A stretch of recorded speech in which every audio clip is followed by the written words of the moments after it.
আসসালামু আলাইকুম বন্ধুরা, আজ একটি সিনারি আর্ট করছি। বন্ধুরা, আপনারা আমার পাশে থাকেন, আমি সিনারি আর্ট করতে থাকি।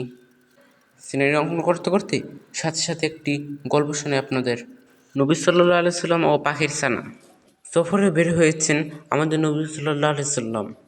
কাছেই যাবেন, সাথে সঙ্গী মাত্র একজন।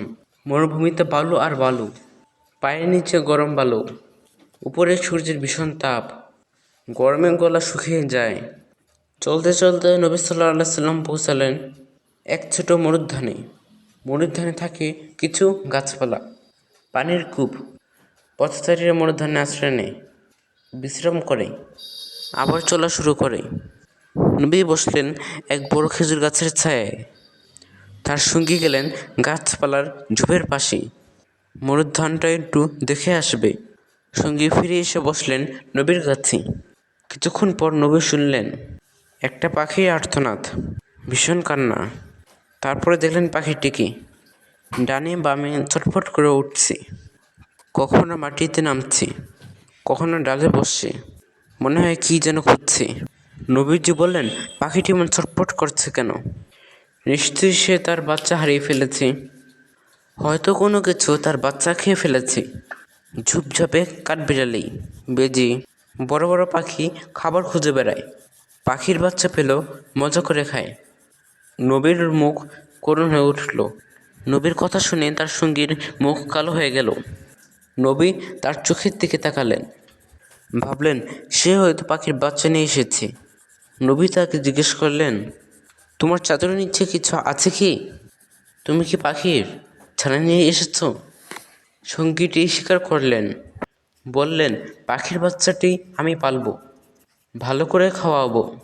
নবীর চেহারা এবার আরও করুণ হয়ে উঠল। তিনি খুব দুঃখ পেলেন, জিজ্ঞেস করলেন, এই বাচ্চা হারালে তুমি কি পাখির মায়ের মতো ছটফট করবে? তুমি কি তাকে পাখির মায়ের মতো আদর দিতে পারবে? সঙ্গীটি জবাব দিলেন, না। নবী বিরক্ত হয়ে বললেন, বাচ্চাটিকে তুমি ফেরত দিয়ে এসো। সঙ্গীটি বাচ্চাটিকে ঝোপের কাছে মাটিতে রাখলেন। সঙ্গে সঙ্গে পাখিটি জীবনের মায়া ছেড়ে তার বাচ্চার উপর ঝাঁপিয়ে পড়ল। নবী এবার খুশি হলেন, বললেন, বাচ্চাটিকে পাখির বাসায় তুলে দাও। সঙ্গীটি পাখির ছানা পাখির বাসায় রেখে ফিরে এলো। এবার নবীর চেহারায় হাসি ফুটল। এই ঘটনা থেকে আমরা শিখলাম, বাচ্চা হরণ করে মায়ের বুক খালি করা নিষেধ। সে মানুষ হোক কিংবা পাখি হোক, আমাদের কারো বুক খালি করা যাবে না। গল্প বলতে বলতে আমার আর্ট করাটি শেষের দিকে এসে পড়েছি। আমার সিনের মধ্যে পানি পাশে গাছ আর কিছু ঘাস দিয়ে নিচ্ছি, আর সামনে একটি মসজিদ দিয়ে নিচ্ছি। আমার রং করাও প্রায় শেষের দিকে। বন্ধুরা, আমার ভিডিওটি বড় হয়ে যাচ্ছে, আপনি একটু কষ্ট করে দেখে নেবেন পুরো ভিডিওটা। আপনারা আমার সাথে আছেন বলেই আমি আর্ট করতে এত উৎসাহ পাই। প্রথম থেকে এত ভালোবাসা দিয়ে আসছেন, এর জন্য আপনাদের অসংখ্য ধন্যবাদ। ওকে, আল্লাহ হাফেজ।